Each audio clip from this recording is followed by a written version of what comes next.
There are rumblings on the internet the last couple of weeks that we might see a resurrection, a return to Subaru's STI model.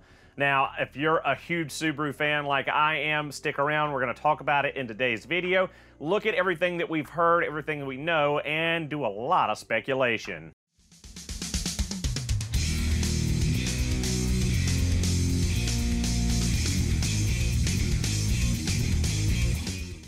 For those of you that might not be familiar with the Subaru STI or Subaru Technica International, it's a name that's become synonymous with high-performance, rally-inspired driving since its debut.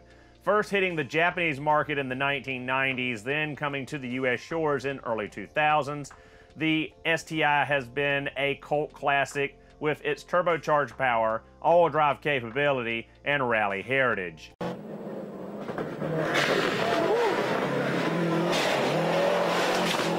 From dominating the World Rally Championship to being a staple in the tuner community, the STI has cemented itself in automotive culture and being a beacon for performance and innovation for the Subaru brand.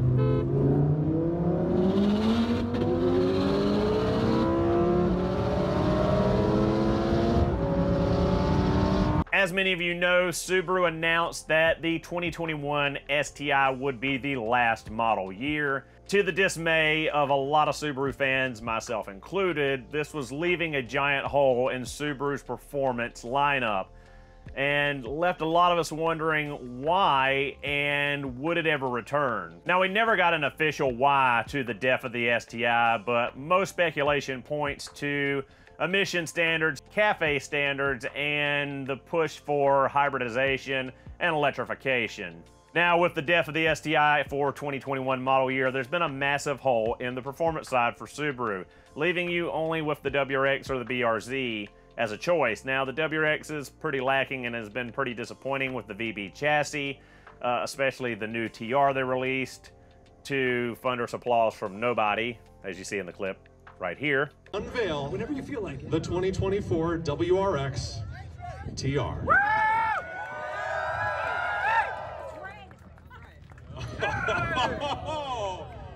Wow, look at this thing. And left with the BRZ, which was underpowered and not as fun or in the caliber of the STI. Now, the BRZ is a great car on its own for its own reasons, but it's not an STI. It's not an all-out performance car. It's just a fun, sporty little sports car. So fast forward to just a couple of weeks ago, the end of July, someone from Motor Trend was on a podcast and kind of let it slip that he had sources at Subaru saying the STI was definitely going to return, but that's about all we got. So we've got about this much to work with here. We know the STI is going to return. Maybe. More? I got more. What do you got? Yeah, go ahead. Subaru, you're a fire hose tonight. Subaru is bringing the STI back. Wow. Subaru's bringing it back. They're going to use the 2.4 liter that's in the WRX, and it's going to make a lot of power. Where did you get that info? From a source, from a good source that I trust. Unlike the Facebook Quail Porsche the sources. Quail was a bad source. Joe, you're a bad source. So the STI comes back. STI is going to come back. They decided they're going to bring it back. The original plan was to be like 405 horsepower. This is right before they canceled plans for it. So maybe it'll be that. But I think like seeing what happened with Toyota and the GR Corolla is like, we're just walking away from something we owned for 2 decades. They were the only game in town for, you know, like a rally style, big horsepower, hatchback manual, all-wheel drive thing. And so, wow, STI is happening. And we don't know in what capacity or what form. Now, STI still exists in Japan and the Japanese market, as we pretty much all know, as a kind of performance, kind of appearance package on Subaru models in Japan. You can get like STI-inspired body kits and spoilers and wings and interior pieces and things like that. And you can get like some strut bars and some struts and a couple of performance upgrades here and there. But we've lost the pure outright STI model of the WRX. We don't have it anymore. We've just got the STIs that's kind of like upscaling brand for accessories and a little bit more performance for your Crosstrek, Impreza, BRZ, what have you. So that leaves us to wonder, what in the world could we see from a returning STI model Will we see a complete revamp, or will we see a continuation of what was left behind for the 2021 model year with the V8 chassis? Will we see an upgraded WRX to the STI? Will the STI be its own standalone model? What kind of powertrain will we see, and what kind of power will we see coming out of the car? Also, how much is it going to cost? So that's a lot of things to speculate on right now because we don't have a lot of answers other than that snippet from the Motor Trend employee that said that Subaru said it was coming back. So we can't hold a lot of weight into that. We're way off early in any discussion about there being a new STI model with concrete evidence of it or specifications about it. So we can only speculate. So as I said a couple of years back when we were looking at a possible STI for the VB chassis, there was speculation that the 2.4 liter turbo that's in the Ascent and the Outback XT and the Outback Wilderness would be revamped and up the power for the STI model, which made sense as a continuation of the def of the EJ257 to take the FA24 and use it for the STI with more horsepower. We might see that, or we might see Subaru go in a different direction through hybridization. Now we know that Subaru and Toyota work closely together. Toyota owns about 20% stake of Subaru, so now they have access to Toyota's hybrid technology and their EV technology, and they can kind of go back and forth sharing this stuff around. So we might see a hybrid STI similar to how other performance manufacturers have incorporated hybridization into supercars and sports cars, like the Corvette C8 E-Ray that we saw released about a year ago. So we could see a hybrid model STI. We could see a pure gasoline-powered one, although unlikely, just because of emissions, CAFE standards, economy, all of that stuff. Making a high-performance, all-wheel drive, fully gasoline-powered car is going to be thirsty, and it's going to be hard to get it in line with everything else. So we're probably going to see a hybrid or possibly an EV. Now, I don't personally want to see an EV STI, but there was speculation a year or so ago also about an STI-E, where there would be a standalone STI EV model. Now, there's a lot of performance to be had with electric vehicles, but, you know, I'm still iffy on electric vehicles between infrastructure for them, use of them as far as people that don't live in a city and don't have a mass of chargers at their disposal, and, you know, just the talk of the batteries and resources for them. There's just too much in the air right now in 2024 for a huge push on EVs.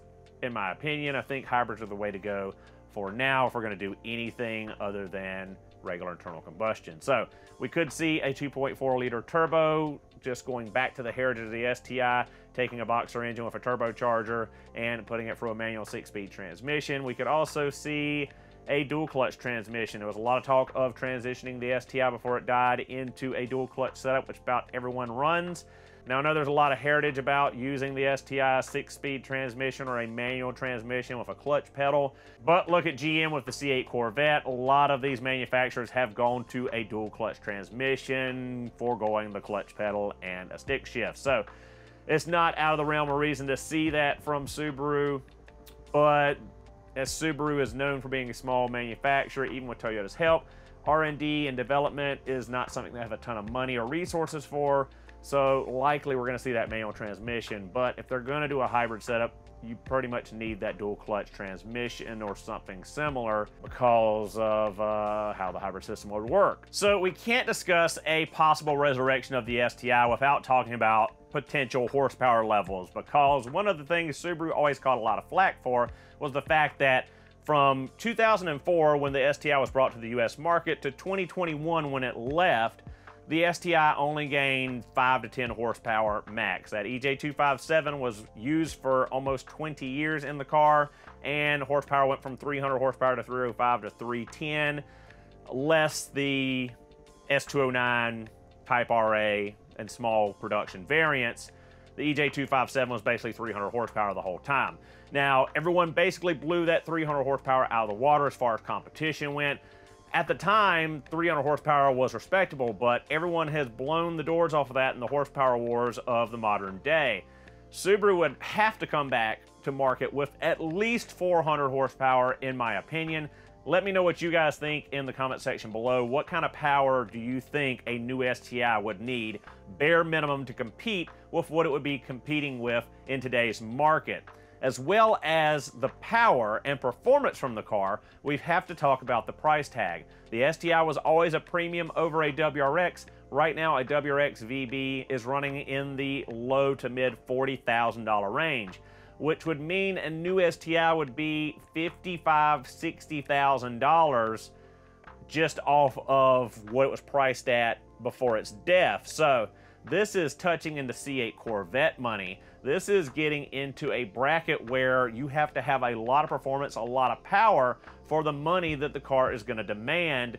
So Subaru is going to have to bring the heat as far as all-around package. They've got to have a lot of power, they've got to have it be affordable, and it has to compete with what else is on the market in that particular segment wherever they bring it, whether it be fully gasoline turbocharged, hybrid powertrain, or an EV. They've got to be able to be at a level with the competition or above them to demand that price tag that it's gonna have to justify the R&D and development of this new model. So at the end of all of this, we talked about a potential STI several years ago when the VB chassis came out, and we all got taken for a ride because the carpet got pulled out from under us when Subaru announced the death of the STI. We got all hyped, all excited, started talking about all these different drivetrains and looking at the FA24 and all this other stuff and pictures from magazines from Japan, and all this information was coming out just to be for nothing. So we can't get super excited, we can't get super hyped up because of the rumor, the small little snippet on a podcast from a Motor Trend insider with a friend at Subaru, supposedly. So let's not go into mass hysteria talking about the STIs returning. The STI will definitely be here just because they said so.